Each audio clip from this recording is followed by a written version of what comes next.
here. You are all kinds of professional stuff up in here. Let's go. Hello, hello, hello to those of you jumping on live. Today I am here with Katie. We are going to be talking all about being unapologetically you. I am so excited for this subject. For those of you that don't know me, my name is Sabrina Victoria. I am the host here at her talk show. Listen, if you have not already subscribed to this awesome podcast, I am going to say, get on the boat. What are you waiting for? Let's do this thing. These podcasts are guaranteed to have you thinking differently about life and business. Let's jump right in. Get ready, because today's guest is about to change the way you view your world. This is Her Talk Show, hosted by Sabrina Victoria. I love it. We already have people jumping on live. If you are listening live, make sure you drop in the comments and say hello. If you're watching us on the replay, make sure you hashtag replay wherever you're at so we can send you some love in the comments. We have had over 600 women grace this stage. We are adding another one to the list today. Katie Miller. She is devoted to guiding individuals on their unique paths to healing and growth. She emphasizes the importance of pausing, breathing, and embracing life's choices. Drawing from diverse healing methods, Katie empowers individuals to find purpose and control their emotional well-being. Her commitment extends to suicide prevention efforts as she equips individuals with tools to overcome challenges, striving to eliminate the need for intervention programs. Ooh, I love that. Welcome, Katie. Oh, thank you, Sabrina. I'm so excited to be here. Thank you, thank you, thank you. Yes, girl. I am so excited. I love the unicorn. Yes, I name the elephant in the room. The elephant in the room is that, yes, I am an adult. I will admit I'm an adult. I've got a son in college, and I walk around with a unicorn horn because I am unapologetically myself. I finally figured out who the heck I am and am announcing to the world that you either love me, you hate me, I don't care. Yeah. Because I speak my truth without fear. I listen to others without judgment. And no matter what, I respond with love because we all need more love in our worlds. Yes. I love the emphasis on responding with love. I know that's one thing that I have learned to do, especially with the community that I run and the group, right? Sometimes, there's over 2,000 women in the group now. Sometimes people say things, do things, DM things, and I have to always remember to show up in love. And it was very hard to remember that because with all the work that I've done, I realized you don't know what's going on in someone else's house. Yep. You don't know what's going on in the world. You don't know what's going on behind their eyes and between their ears. We don't know what conversations they're having with themselves. So just assume that everyone is having a bad day and give them a little bit of kindness, give them a smile, give them something to grin about, even if it's pointing at stuffed animals or wearing a unicorn horn. Just giving that little bit of positivity just raises the positivity level of the whole planet. 100%. Reflecting back on what you just said and the fact that your introduction had suicide prevention, did you watch 13 Reasons Why? I have not seen 13 Reasons Why, only because I haven't sat in front of a TV in almost a year and a half now. Well, that's a good reason. But a lot of what you just said is what that show is based on is, we have no idea what's going on.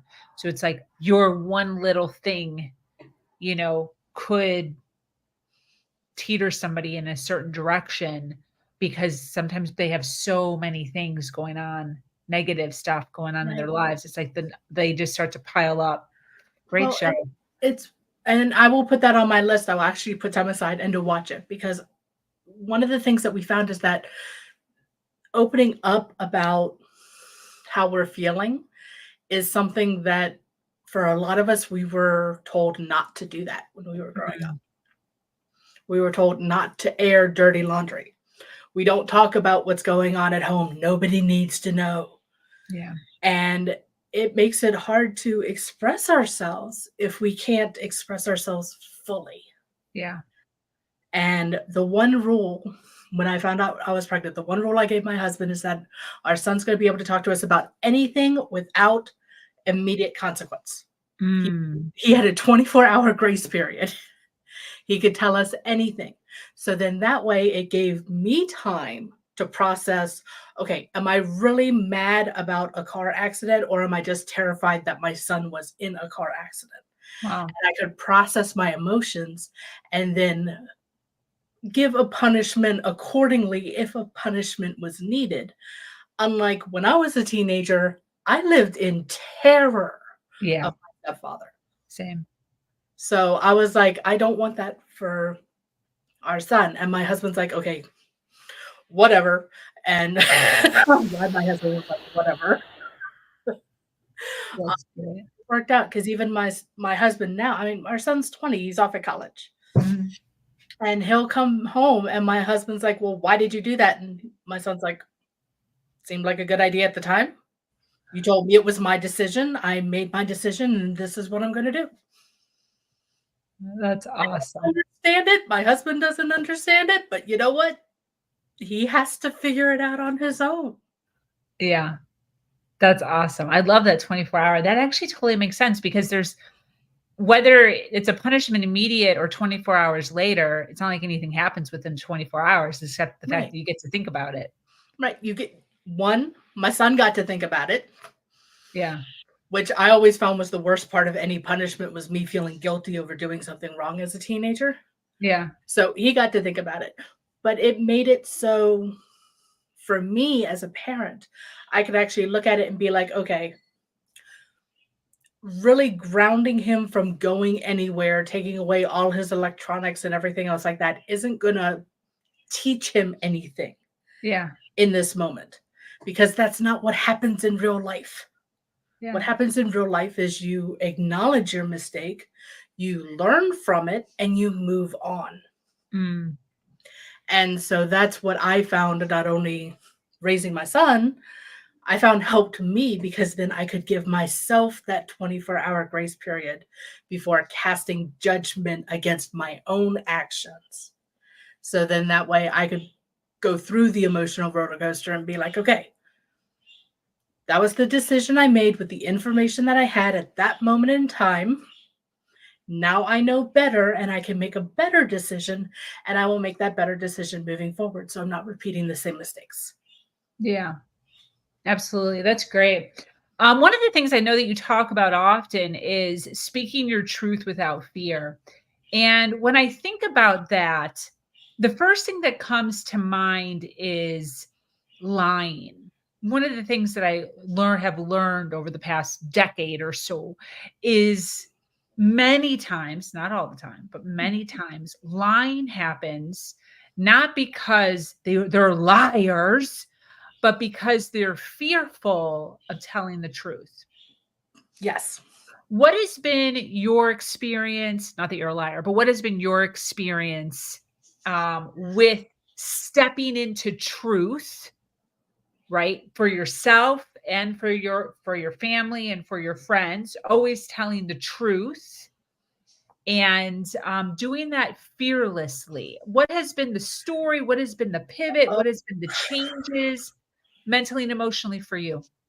The major pivot was my sister Stephanie. She gave a 7-minute talk that was going to be transcribed so she could use it in a chapter of a book that she was contributing to.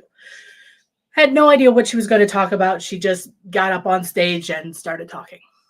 And what she shared was about her first suicide attempt at the age of 13 and the multiple attempts that followed over the following years. Now, my sister is still with us, but she shared that she still has suicidal thoughts, but she finds the joy in everyday living. And she wanted to get those tools into the hands of teens before they needed them, which is what launched the nonprofit. Her bravery, the courage that she had to share not only this secret, because it was a family secret. This was not something that we talked about. But to share not only her truth about it, but her ongoing struggle made me realize that, one, we can't be the only family in the world that has dealt with somebody in the family having suicide on the table. And how we respond to it is how we grow from it. All of that happened about 9 months before I lost my job due to COVID. And I always thought I was perfectly fine in my corporate job. I knew what my paycheck was every 2 weeks. I had a house, I had a husband, I have a son, everything was going well, and all of a sudden it was all gone. Mm. When the job left, I felt like the identity of who I was died along with it. Mm. And that was a big struggle for me. I mean, I did fall down really deep into depression. I did not want to get out of bed. I didn't want to talk to anybody. I didn't want to do anything because I felt like the core person of who I was stripped away. What I found was all of that was a mask. I never wanted to work at a corporate job. I never wanted to have a 9-to-5 job. I never wanted to do what other people told me to do. I wanted to be able to share and talk to people and create things. But I gave myself that limiting belief that I had to know what my paycheck was every 2 weeks. So I went into the corporate job and I created this identity. It wasn't a lie. I mean, I went by my birth name. I was Katrina. Katrina was my work persona. That's who I identified as. When all that got stripped away, it was like, oh shoot, who's Katie? Because I wasn't using my legal name anymore. All my family calls me Katie. So now who's Katie? Katie, what does Katie do? And it was the rebuilding of my self-confidence as an individual. It was rebuilding myself as an expert in my field, which it turns out that I had tons of skills I never considered were skills. And the ability to be able to hold space for people to speak their truth, for me to listen without judgment, and then be able to respond and provide them with the tools that they need to get over their identity, their masking, their limiting beliefs, their imposter syndrome, and be not only authentically themselves, but unapologetically themselves. Because we shouldn't have to apologize for who we are. Because we are who we are. We're each individually unique, just like snowflakes and plants and animals and everything else in the world. Nothing is truly 100% identical. We're not clones of each other. Life would be pretty darn boring if we were all the same, to be honest. And this rebuilding helped me realize that I could rebuild myself with another mask on. Or I could actually do the work and heal the traumas that I survived, which including the horrible realization that I had more memories around one of my friend's suicide attempts in high school than my sister's.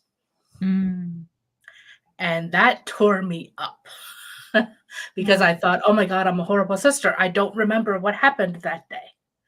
Now, I've spoken to Stephanie about it, and she completely understands. And we realized that with the other training that we've done, our brains are designed to protect us from our worst memories and our worst traumas until we are ready to process them. And so by doing all of these little steps in self-healing, I've gotten to the point to where I can process that. And I know now that the reason my brain hid all of the details of that day away was because the thought of losing my sister is horrible.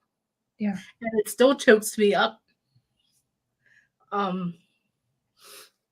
My other sister, Jamie, she has her own challenges. She's a single mom with 3 teenage boys. Heaven help her and bless her that she's strong enough to handle 3 teenage boys on her own. I have 1. That's enough. Thank you. But having conversations with her as well and realizing that what I saw happened in our house growing up was not the same point of view that my sister had, that Stephanie had, that Jamie had, that my mom had. I'm pretty sure it wasn't the same point of view my stepfather had either. And that's the one thing that made me realize that everyone's point of view filters what actually is going on in the world.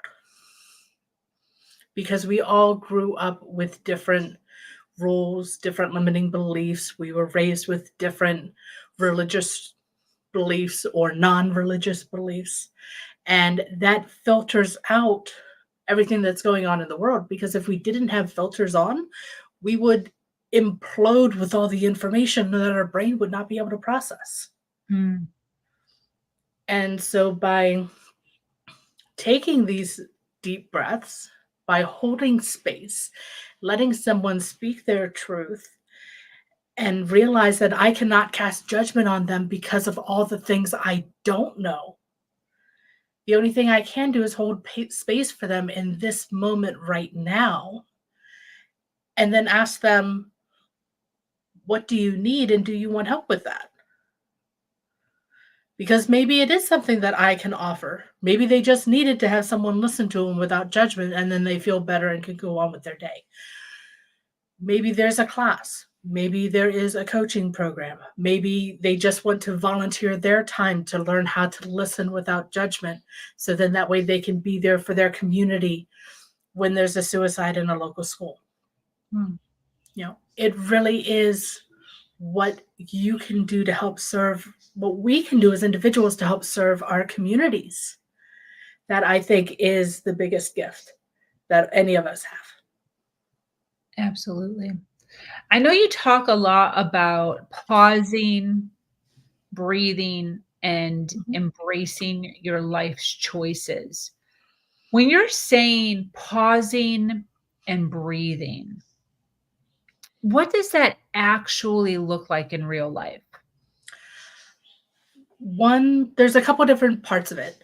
The first one is whenever you are in a state of overwhelm, you normally can't think because your mind is going a million miles a minute. If you can find a way to break that cycle and just take a deep breath, breathing in for the count of 3, breathing out for the count of 5. Breathing in for 3, breathe out for 5. What that does is it helps reset your nervous system. And then it helps clear your mind. And then it lets you see that you have options. One of the things that we found when we were speaking to teenagers who had attempts and were willing to speak to us, when asked why, their response was, I don't know. Seemed like a good idea at the time. And it's just because they couldn't see that there were any other options other than this one option that was prevalent in their mind at that particular moment. So finding a way to quiet everything down, hitting a pause button, taking a deep breath is what I want to share with the world.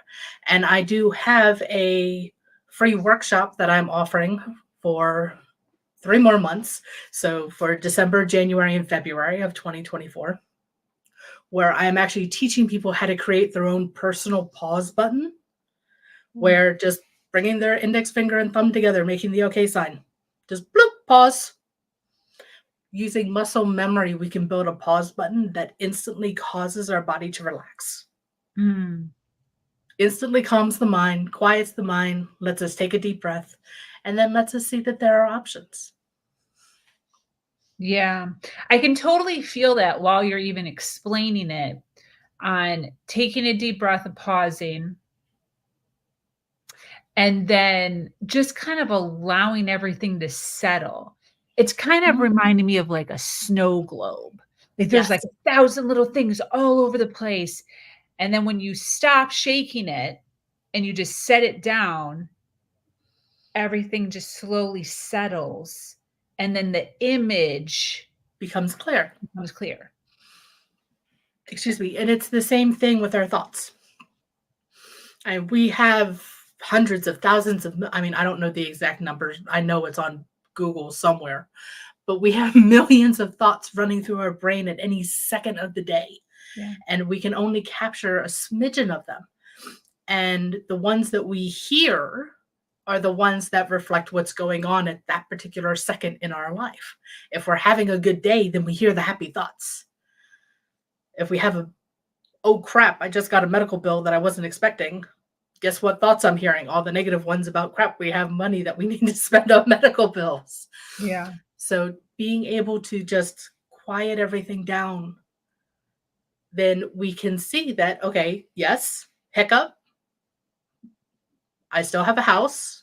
I still have my health. I still have all these wonderful things going on. I will find a way to take care of this hiccup. Because that's all it is it's a hiccup. It's a bump in the road. Yeah, definitely. I feel like a lot of what we've been talking about, not trying to project my feeling on anybody else, because maybe other people have had a different experience here. But I feel like for me, a lot of it has been geared more towards emotion, like sad emotion. What about when someone's angry? Like, what about when somebody is just super frustrated? How does the pausing and breathing, what does that look like when you're just so angry? Like maybe you're angry at your spouse, maybe you're angry at your child. And there's individuals that they get triggered and they start yelling and they get super, and to tell them to calm down is not a thing. It doesn't help. Yeah. If anything, it gets the things moving faster and faster and faster and faster. And the beauty of taking the deep breaths, the beauty of having the muscle memory of the pause button is, in the case of the pause button, it is subconscious. So our subconscious can override our conscious. Okay. And our subconscious can trigger a pause button without us having to think about it, which is the beauty of it being muscle memory. It works whether you're sad.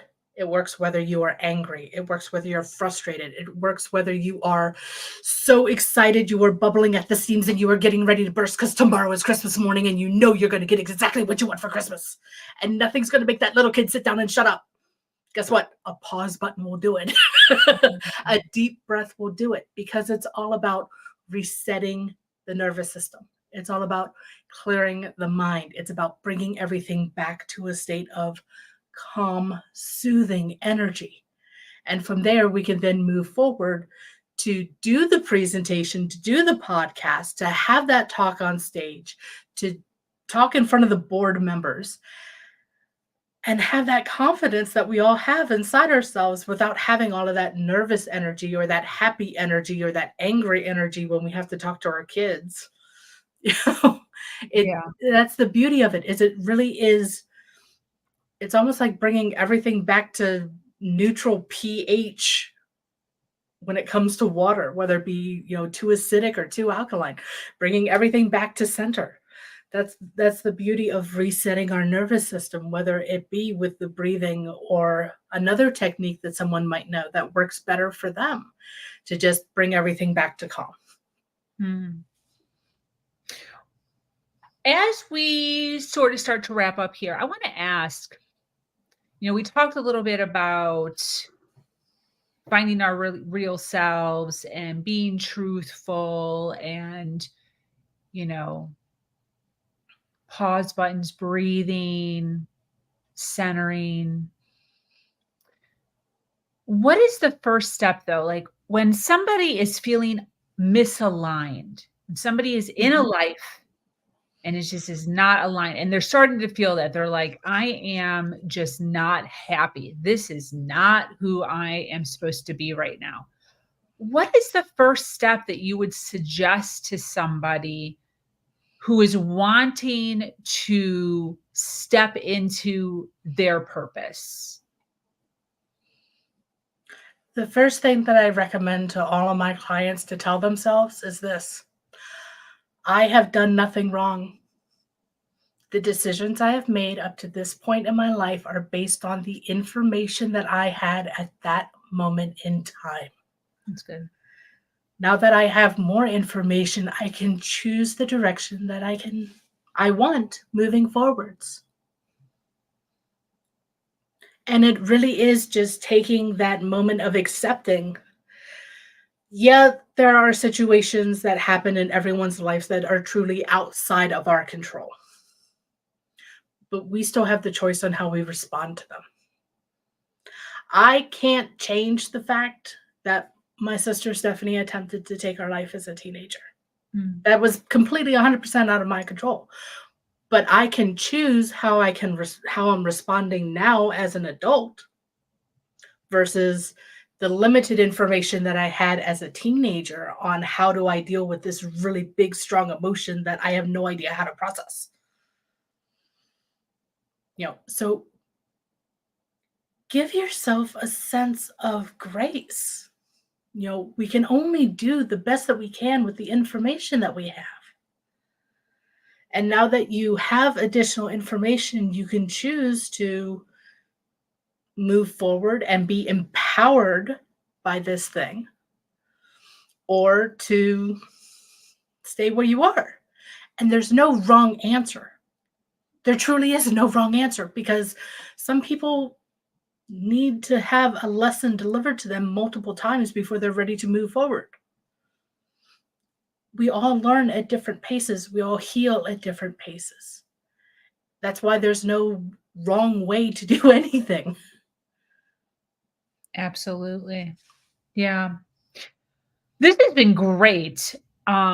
So enlightening on multiple levels. We have a ton of people watching live. Obviously, they're resonating with all the goodness that you're saying. I would love for you to take a moment and kind of, obviously, we're getting a really good idea of who you are and what you do, but can you give us just a rundown of like, who specifically do you help and who should be reaching out to you? The only answer I have is who my current clients are.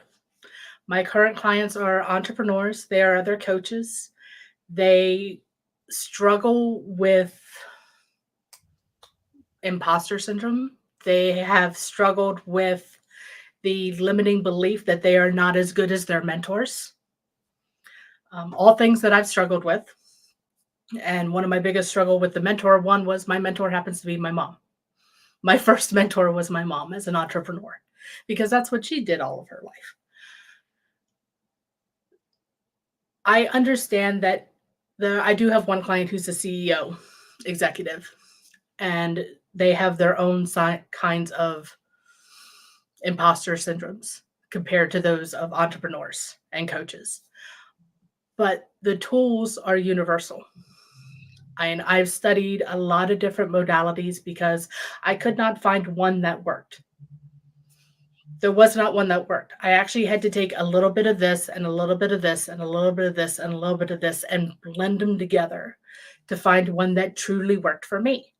And for each one of my clients, it's like, okay, we'll take a little bit of this, a little bit of this, and a little bit of this. And this one goes to client A, and this grouping goes to B, and this grouping goes to C.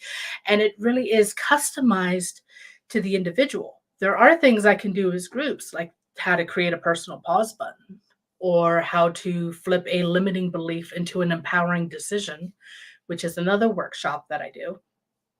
But the one-on-one coaching is purely customized, because I truly understand there's no one true way to do anything. So I would much rather give you the parts and pieces that work instead of teach you a whole bunch of stuff that's not going to work and frustrate you. Beautiful. So yeah, most of my clients keep me around for 3 months, and that's about it. I have a short shelf life compared to other coaches, apparently. Beautiful. So for those that do want to know more about you or dive into your world, where can people find you on social media, websites? Where should people be going? My website is Take Another Step Towards Your Vision, because I truly believe we all just need one more step to get to where we're going. On social media, normally you can find me under KT for TSPS. That's letter K, letter T, the number 4, TSPS, KD for teaspoons, because that's the handle that I created to help support the nonprofit, the Teen Suicide Prevention Society, which has the same abbreviation of teaspoons. But I'm out there on all of the social media platforms in some way, shape, or form. And if you don't find me, you can always find the nonprofit and send a message to me that way. Beautiful. Well, this has been great. To those of you that resonate with Katie and all the goodness that she shared today, make sure you check out her social media and her website, which is in a clickable link also in the description wherever you are watching us at. Katie, any closing thoughts as we wrap up? Be unapologetically yourself. You are totally worth it, and nobody else is better qualified. Absolutely. Especially if you're a unicorn. Absolutely. Emphasis on the unicorn. Well, this has been absolutely great, Katie. That brings us to an end of yet another incredible episode of Her Talk Show. Thank you for sharing your wisdom. Thank you for inspiring us all. Thank you, Sabrina. This was fun. I greatly appreciate it. Of course. To our dedicated listeners, thank you for staying with us into the very end. Remember to follow, like, and share. Once again, I am your host, Sabrina Victoria, and I invite you to join our amazing community, Her Nation, where we continue to uplift each other every step of the way by having conversations just like